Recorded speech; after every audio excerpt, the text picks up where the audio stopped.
The 22 Immutable Laws of Branding. What's up, guys? It's Josh Albo, and in today's video I'm going to be going over book review of the 22 Immutable Laws of Branding. There's another book, I believe by the same author, same company and stuff, called the 22 Laws of Marketing, which is very similar but a little bit different. I absolutely love this book, actually. One of the ones that I go back to time after time. Same thing, lots of highlighting in the book, going through, seeing what key points are and stuff. But a lot of good points in this book, specifically when it comes to branding. Like I had said in the last video, one second. I'm also reading Crushing It by Gary Vee. I just got the book. I'm reading I've already finished like a third of it tonight. It's like a 140-page book. Really good so far. But he talks all about like personal branding in that book. No matter if you're in the corporate world, nonprofit world, own your own small business, big business, investor, whatever it is, having that personal brand, whether it's on like all the social media platforms, even if it's like something as simple as LinkedIn, having that personal brand. But then also from a business standpoint, this book is really good on that. So without making you guys wait any longer, let's get into it. 22 Immutable Laws of Branding by Al Reese and Laura Reese. How to build a product or service into a world-class brand. A lot of these are just like random little quirky things. Like this one says, make the brand's color the opposite of its major competitors. So Pepsi-Cola is like a lot of blue, like the blue cans versus Coca-Cola being the red cans. When it comes to colors, black is a laid-back color, red is the color of energy and excitement, blue is a corporate color used to communicate, like IBM. Coca-Cola is red, but IBM is more blue. Blue is the color of technology. Purple is the color of royalty. So when you look at like, I don't drink, but Crown Royal, I want to say, is it the alcohol? They're purple. White is the color of purity, as in wedding gown. Black is the color of luxury, like Johnny Walker Black Label.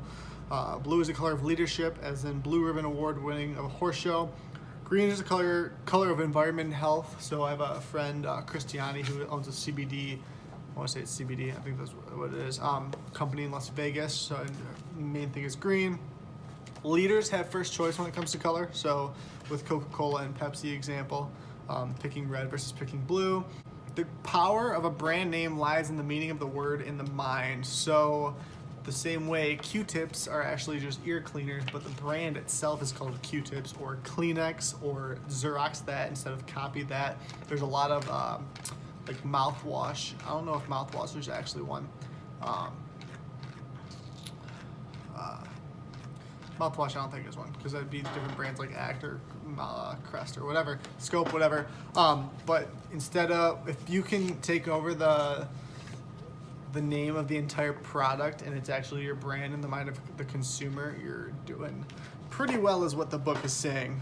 The truth is the words. Rolex, Ralph Lauren, Rolls Royce are what communicate the power of the brand. The meaning lies in the word or words, not the visual symbol. Even though Nike's got a good symbol, the swoosh is the symbol, but it's the visual, the idea of the brand behind Nike. A brand's logo type should be both designed to fit the eyes, both eyes. So in this example, how Davis is going across for both eyes, but Arby is up and down, so it's not visual going across. Shapes are not created equal in the eye of the consumer. When it comes to, this one's actually a really good chapter. I want to say it starts off with like, Honda sells everything except cars or something, because they sell lawnmowers, they sell a lot of that stuff. So, and this specific one, they talk about Holiday Inn. Holiday Inn has become a mega brand with the launch of sub-brands like Holiday Inn Express, Holiday Inn Select, and Holiday Inn Sun Resorts. So what branding builds, some brandings can destroy. One of the examples they use is Marriott's having like Fairfield Marriott's and then high-end Marriott's. Like if it's a Marriott, you want it to be the nicer end, which Hyatt is doing a better job now than Marriott's of doing that, because they built too many sub-brands around their category instead of being known for one thing. What else we got? Your brand name should be as short, as memorable as possible. Put the company name in small type above the brand name. Dominate the company name. Greed often gets in the way of common sense. When you broaden your brand, you weaken it, like we were just saying. With all the new ideas when it comes to branding, ask, does it strengthen our brand? Because choices stimulate demand. Competition between Coke and Pepsi makes more Coca-Cola, makes more cola conscious, per capita consumption goes up. Same way, I watched a documentary the other day on Bill Gates, I want to say, or Bill Gates and Steve Jobs, the whole competition between Apple and Microsoft. And Microsoft was getting a lot of fire for, Bill Gates was getting a lot of fire, whether, I think he was maybe getting too powerful in the computer sense or whatever.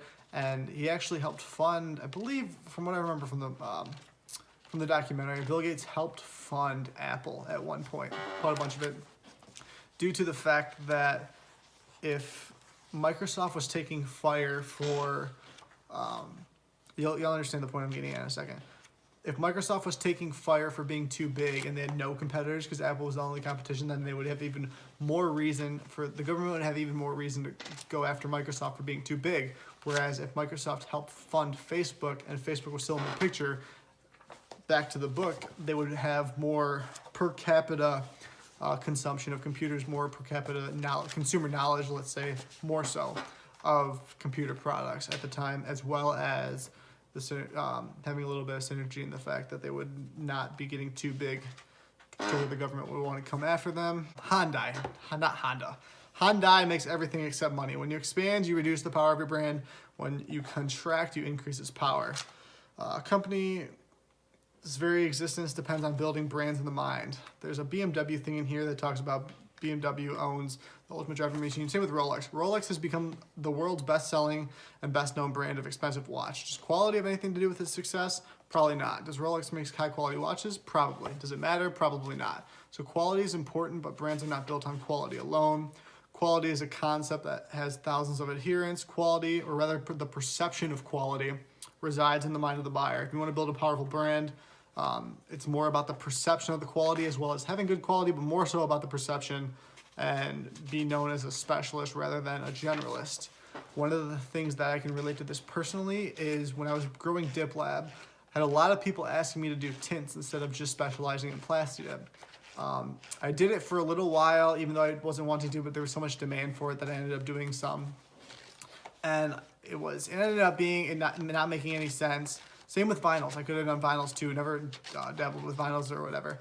But it didn't make any sense, one, time-wise versus cost and ROI. Like, it didn't make any sense. The money wasn't good enough for me to want to do that, do window tints, because it was a lot of work for the return or whatever. But also, if I can be the best, the absolute best around at plastic, that would make me a specialist in it, versus being, oh, well, you can go here and you can get your rims done, or you can get like mechanic stuff. If I'm the one spot to go, I'm the expert in that, it'll build my brand quality as the best plasti dipping around. Lastly, we're gonna finish up this video with the law of advertising. Those massive advertising dollars don't buy you anything. They just keep you from losing market share to your competition, So first you get publicity, then advertising is the general rule. By raising the price of admission, advertising makes it difficult for competitors to carve out substantial parts in the market. So if you're a leader and you get in beforehand, it helps because most people choose the leading brand because it's better in the mind. The better product will win in the marketplace, eventually full circle. But maintaining leadership once you own it is what the advertising side is good for. Like I said, the 22 Immutable Laws of Branding by Al Ries and Laura Ries. There's also one called 22 Laws of Marketing. This one was really good. A bunch of key points. I go back to this one actually often. There's a couple books between this, How to Win Friends and Influence People by Dale Carnegie. Think and Grow Rich by Napoleon Hill. I kind of occasionally do. E-Myth Revisited. I forget who writes that, but I was listening to that today. But very good book from a branding standpoint. Makes you think, because there's a lot of things when people start their first business or they want to start a company or whatever it is, like everybody wants to be an entrepreneur now. I'm all for it. I really promote that. I like that. I like the everything behind it, because it's like it's doing something for yourself, and hopefully you can make the world a better place and all that good stuff. All fun and jolly. The point of it being,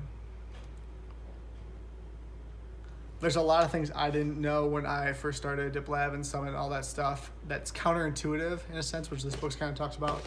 Common sense isn't always so common. A lot of things in the book though. I hope I mentioned a couple that would help you guys out though.